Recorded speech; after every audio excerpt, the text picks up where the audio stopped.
right, Andy, the 2019 Padres seem different. I mean, it seems like there's a different tone around here. Would you agree with that?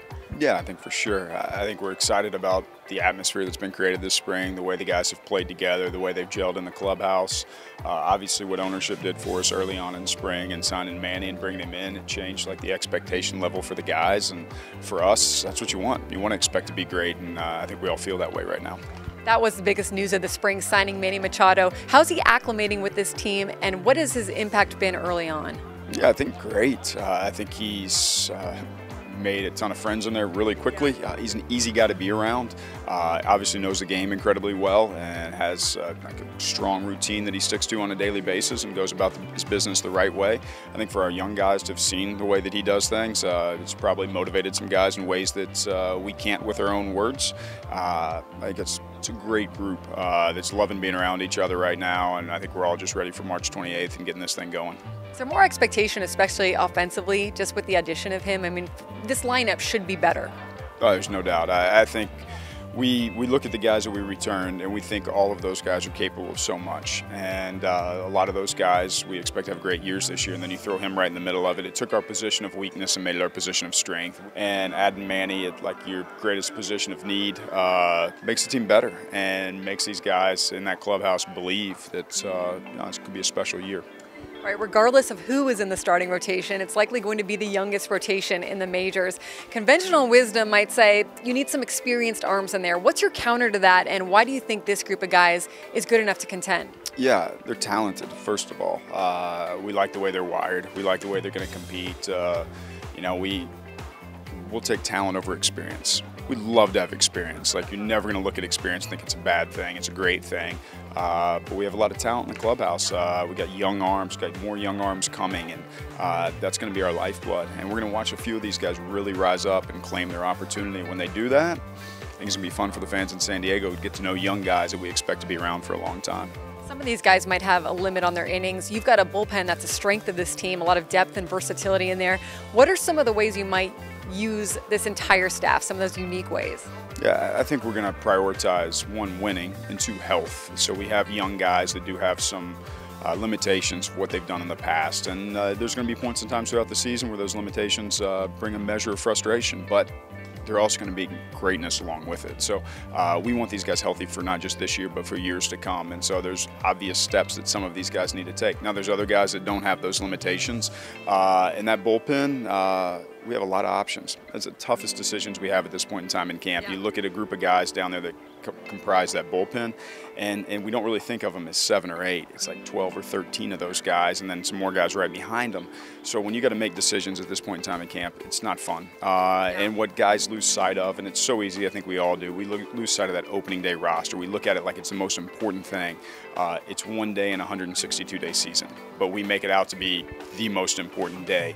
And we talk about it, and we think about who's going to make that roster. The reality, we're going to option some guys that are going to be back in 10 days. And we're going to send some guys down that might be on the roster in 10 days. And they're tough decisions, but you'd rather them be tough than easy. And in some regards, some of our decisions in the past have been easy, and they're getting tougher and tougher all over the place. It's a good problem to have in some sense, right? All right, when we came into camp, there was a surplus of outfielders, and you yourself said these things have a way of taking care of themselves, and we've seen that come to fruition at some points during this spring. How do you see using the remaining guys that you have during the season? Yeah, hurt us losing Travis. He brings an element that none of our other outfielders bring, and they all bring something very unique. His elite defense, his elite base running, it's a unique skill set for us, and it does hurt to lose him. And all these guys, if we lost one of them, it would hurt. But now we have some righty power bats in the corners. We got Franchi, left-handed bat in the mix, and I think when we look at these guys, there's going to be times where guys are sitting on the bench where they think they should be in the baseball game. That's when you have a good baseball team. That's when you look over at the guy next to you and you go like, well, actually Hunter Renfroe is really good, or Will Myers is really good, or Franmil Reyes is really good. So it's not out of disrespect to the guys sitting. It's an understanding that we have multiple really good options, and if we're going to win the game, those guys got to embrace that. And I think they are, and I think they understand how good we could be, and it takes coming together and sacrificing to some degree, and sometimes that's playing time, but that also keeps guys fresh, creates a mentality that like, hey, we're going to play longer than 162, and that's what you want to have. You want to have that mentality. Competition all the way around. On the infield, you've got 3 gold gloves there, which I'm sure as a manager has got to make you happy.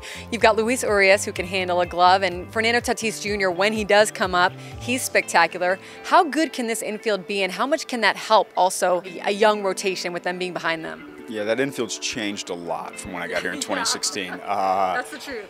Yeah, obviously infield play was always a passion of mine coming in, and what we have now is going to make any manager in the major league smile.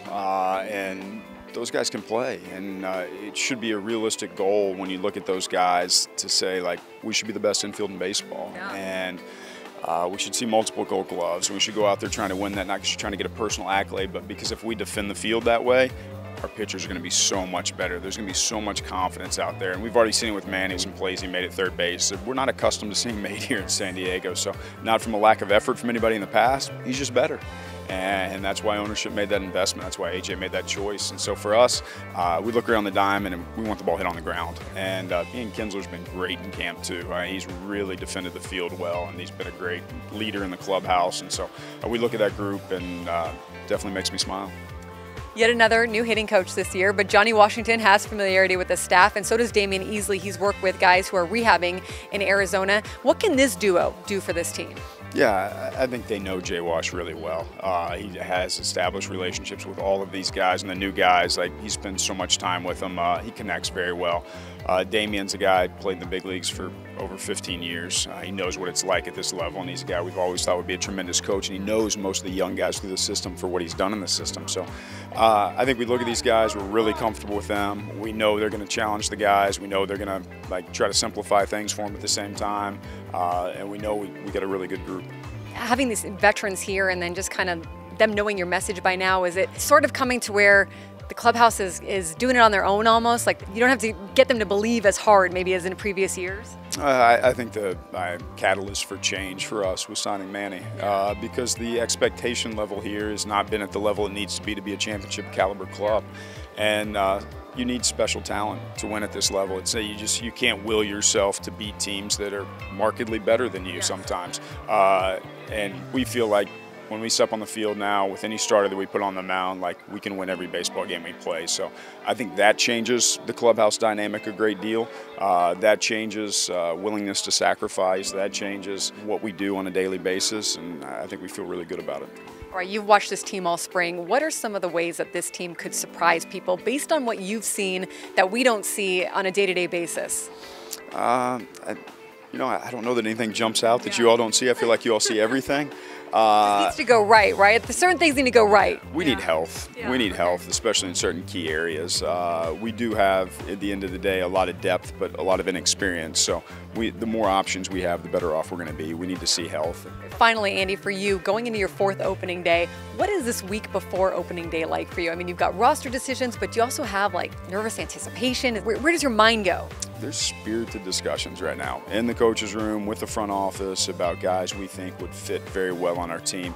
And the reality is, as you get better, the decisions get tougher and tougher. But what we try to keep in perspective is opening day is one day. And I know a lot of people and players definitely don't see it that way. Opening day is sacred to them. Making that roster, being there on that line on opening day, being in that lineup, taking the ball on the mound. The reality of it is 1 of 162, and we're going to need a lot more than the 25 we break with. But in the next 5 days for a manager, these aren't fun times because you have really tough decisions and tough discussions that are necessary, but not the most fun. Not the most fun. The life of a manager, right? It never stops. Andy, thank you so much for your time. Good luck this season. Thanks, Andy. Appreciate it.